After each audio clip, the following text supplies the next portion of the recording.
Hey everybody, it's Rob here at Kentucky CBD Pharmacy, and I just want to do a little video showing a taste of, or a lot of the ways that they're propagandizing cannabis currently, right now. What we all remember hearing about Reefer Madness, and if you've ever watched the movie, that's great. If you've never watched the movie, make time to, because this was literally distributed to the masses to cast a shadow on cannabis itself.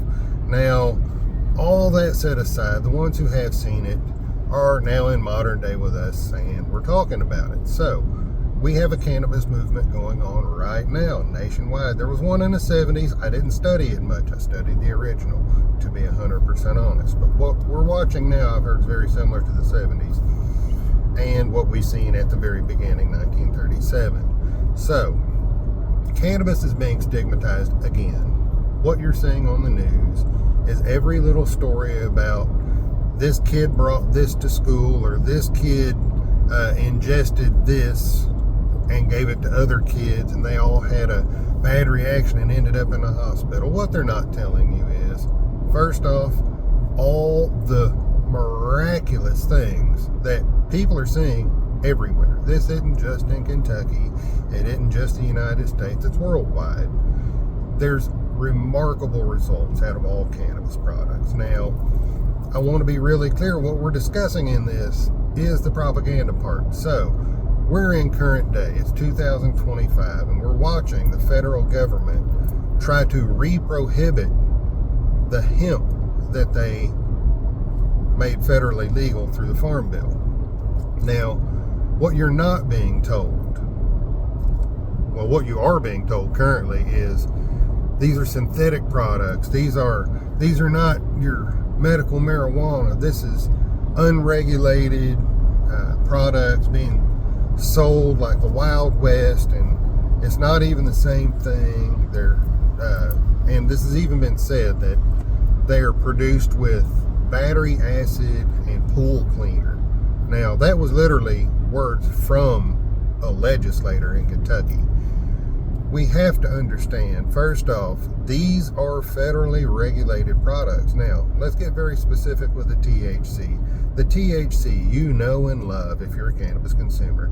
The THC you know and love and always have, and the one that is restricted by law as medical cannabis, is Delta-9 tetrahydrocannabinoid oil. That is the very specific molecule. It is known as Delta-9. You've heard Delta-8, you've heard Delta-6 and HHO and THCO and THCA and all these other different cannabinoids. Now, factually, we didn't know about these as consumers because we didn't have to know about these as consumers. We knew THC, that's what was working. But it's crazy that all these studies were held away from us, so we didn't understand there are lots of cannabinoids in medical marijuana and in hemp and how they benefit us. So whenever we're hearing about medical marijuana and they're only talking about THC, understand that's propaganda by itself, because not telling you the benefits of these other cannabinoids is withholding information that you require to feel better. And personally, I think that's evil of our own government, but that's why I stand here and fight. Anywho, so let's start talking exact cannabinoids, or at least semi-exact, partially specific. So CBD, CBG, CBDA, CBC, THCA, THCV, Delta-9 THC, Delta-8 THC, Delta-6 THC. What these are is individual molecules in the plant. Now, I'm referring to cannabis as one currently. We'll divide that into the hemp marijuana later. But currently we're going to talk cannabis. And cannabis naturally provides everything you just heard me list, plus hundreds more likely. We're finding new stuff all the time because we are now looking.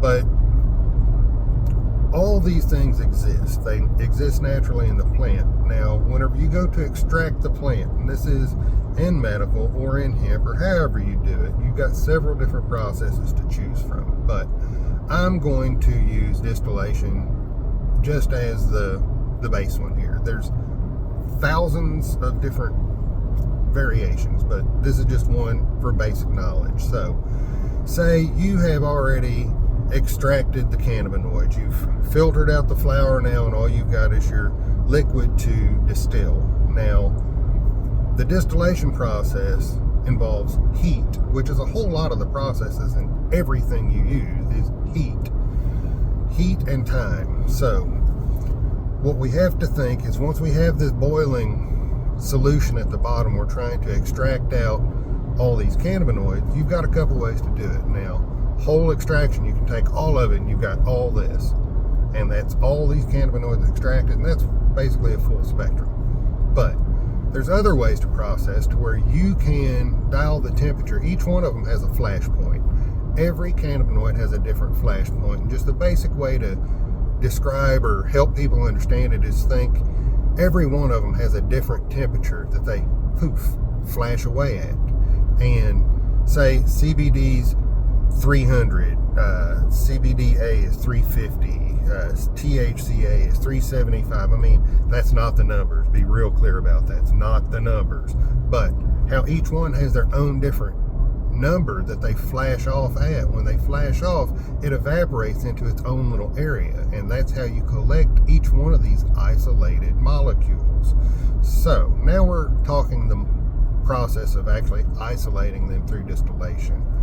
This is all still talking cannabis. Now, this process can be done with marijuana products or with hemp products, because they're the same thing once we get to this point. Because at this point, what you're doing is extracting specific cannabinoids. So your marijuana plant would have a whole lot more THC in it than this hemp plant would.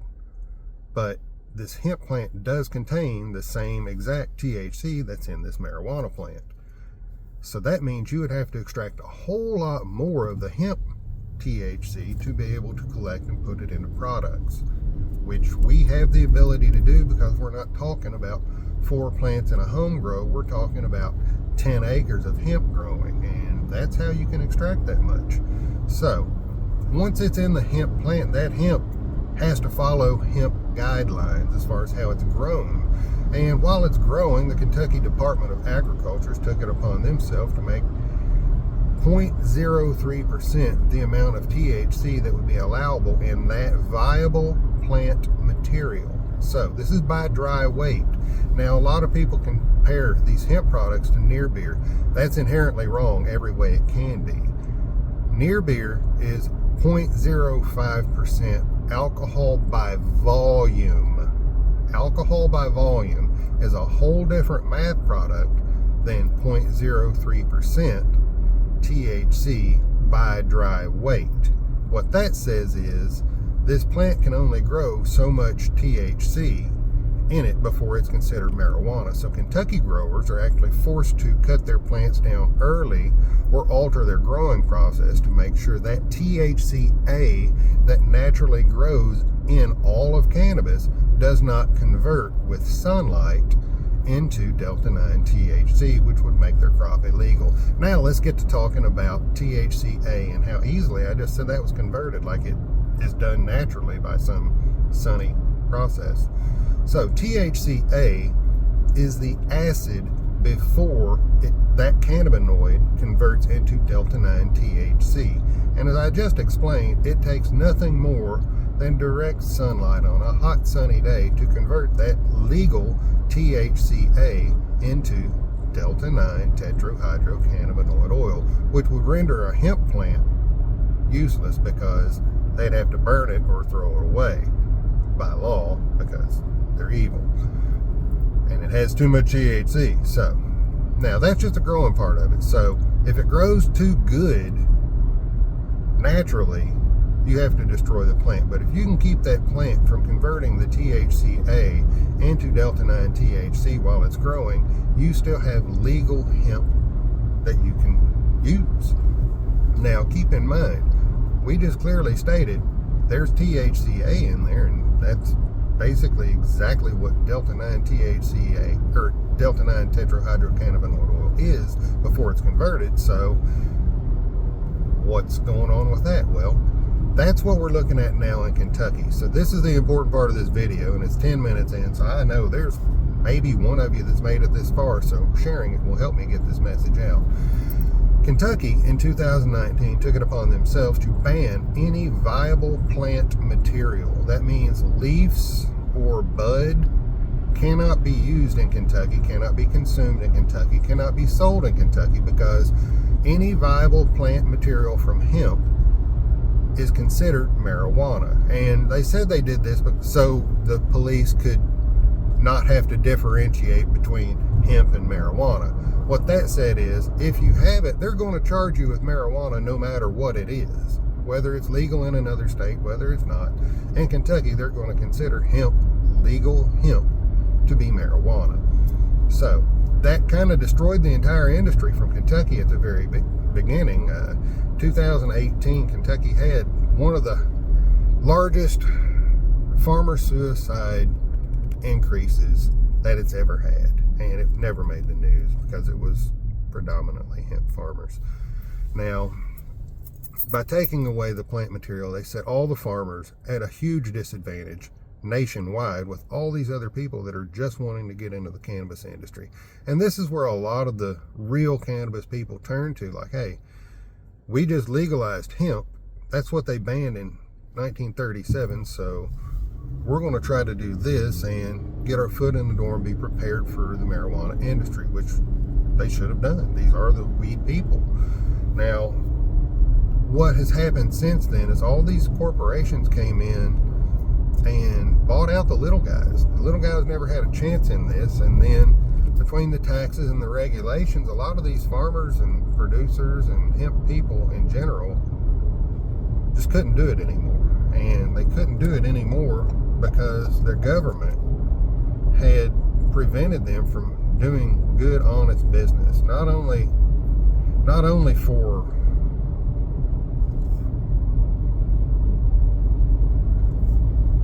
the hemp people themselves, just nationwide. They didn't help any of these businesses prosper because they had accidentally legalized cannabis, and they actually knew this long before the retailers and the consumers themselves understood this. So in 2018, we had full spectrum CBD, and we worried about how many milligrams of THC was in that 1 ounce bottle. It was legal. They wasn't coming for us. We didn't know that. So in 2019, let me go back. Kentucky farmers couldn't grow their plant to full usefulness, or it wouldn't be legal. So a lot of the farmers were offered a deal by Kentucky government after they seen what was happening, and they offered these businesses to go in and remediate the THC from these, leaving the farmer with this clean CBD isolate that they could sell. Well, the clean CBD isolate was great, and it gave them their farm back. I mean, the government didn't burn their farm down, so they at least got something to sell out of it. But what nobody knew is when they was extracting this hemp-derived Delta-9 THC, this wasn't getting thrown away. This was getting sandbagged, because they already knew that Delta-9 THC, when extracted from hemp, is legal Delta-9 THC. So, we're going back. Farmers had CBD isolate. They had to figure out what to do with it, because a lot of people didn't understand CBD and don't understand the benefits of it today, even though CBD is a huge bit of medical cannabis, and that'll come in later videos. But that's given CBD isolate now. That's what we had. That's what these Kentucky farmers had left to sell. I knew the benefit of it. They didn't. Now, what had happened, Delta-8 naturally grows, Delta-8 THC naturally grows in cannabis, but it doesn't grow in high enough numbers to be able to extract it with any kind of reasonable way to put it in products the way we are today. So what we have to do is convert that cannabinoid. So cannabis scientists through years have figured out a lot of these different things are just done with heat. No matter how it's described by legislators, it's heat. So CBD isolate gummies. land in a hot car. CBD isolate gummies are coated in sugar. Now, sugar, whether you know it or not, is an organic acid. And when you combine CBD isolate with an organic acid and then leave it in a heated vehicle at X amount of temperature for X amount of time, it converts to Delta 8 THC, which is euphoric. Now, that's as easy as it is to convert that. It's not pool cleaner and battery acid, as was said. It's literally that simple. Now, the same thing goes with THCA to Delta 9 tetrahydrocannabinol oil. THCA is the acid before Delta 9, and how you convert it is heat. So when you see a THCA vape, the stuff inside that is THCA, and it's legal. But when it goes through the vape mechanism and it heats that to the Delta 9 THC, what you're inhaling is Delta 9 THC. And it's the exact same thing you get in dispensaries. Dispensaries literally sell THCA. And if you start looking at these dispensary COAs, you're going to start seeing most of them are THCA. Why? Because that's what it's always been. We just are starting to get a lot more specific with our testing. So, a THCA edible should not get you high. THCA is non-euphoric, and that's why it is not regulated. But once it converts, it is. So, THCA edibles should not have any kind of euphoria whatsoever. None at all. And that's a way that you can stack THC molecules for pain relief without getting blasted high. And that's a way that you can use it as medical cannabis. Keep in mind, everything I'm explaining to you is as simple as it says, and your government is trying their best to take it from you, both federally and on a state level. We'll need you. So, let's talk CBD, CBDA. Since we've already talked THC and THCA, CBDA is the acid before it converts to CBD, just like THC. So, CBDA and THCA, these two very specific molecules were studied at Kentucky State University and in Oregon State University. And both of these American universities confirmed that these cannabinoids block viral replication of COVID and all emerging variants. Now, this study did not take place because they were just randomly studying weed for COVID. The study took place because cannabis consumers worldwide were commenting online, why are we not getting as sick as we're seeing everybody else get? Every cannabis community was feeling this. We were inadvertently not affected by the pandemic. If we got sick, it wasn't deathly ill. It wasn't intubated. That's because we were consuming a natural antiviral that is also a natural anti-inflammatory that could have helped a lot of the breathing issues. Now, this was studied because they seen this and it was confirmed, and you never knew that study existed. Sorry, I've talked too much. So, that study was confirmed in 2022, and you probably never even heard of it. I'm sure of it because it only made one day of news. And oddly enough, if you'll look back on that news day, look what else was in the news that day and wonder which one took the attention. I'm not even going to tell you because it sounds so far-fetched. You can Google it. It's there. So, if you guys like these videos and you like to hear a little bit of my rambling, I mean, you can take some from it. Like I said, none of the numbers were right. I'm not looking at my chemistry set currently. I'm behind the wheel of a vehicle.